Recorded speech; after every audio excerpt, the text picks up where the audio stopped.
Oh look, we'll continue to work with his manager Phil Mullen about that. So obviously we had a contract offer there, and we've got a bit of time now before list lodgements and those sorts of things to get more of an understanding of what Xavier wants to do.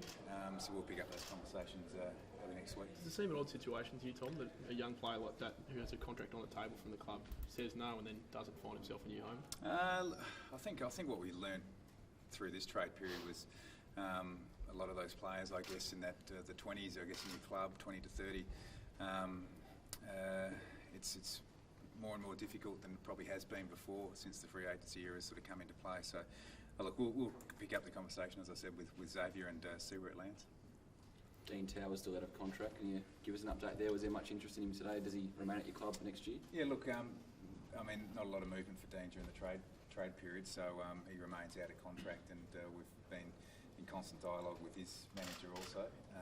There's an intent for sure, so we'll sit down after, obviously, today and work out where our list is going to land, and also where our sort of picks end up and all those sorts of things. So we hope that Dean plays for us for next year for sure.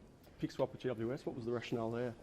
Sorry? The pick swap with the Giants. Oh, I mean, we were really clear just to try to get as good a hand as we possibly could in the draft. So that was obviously 31. Then we were able to sort of use that to benefit us to ultimately end up in the top 10.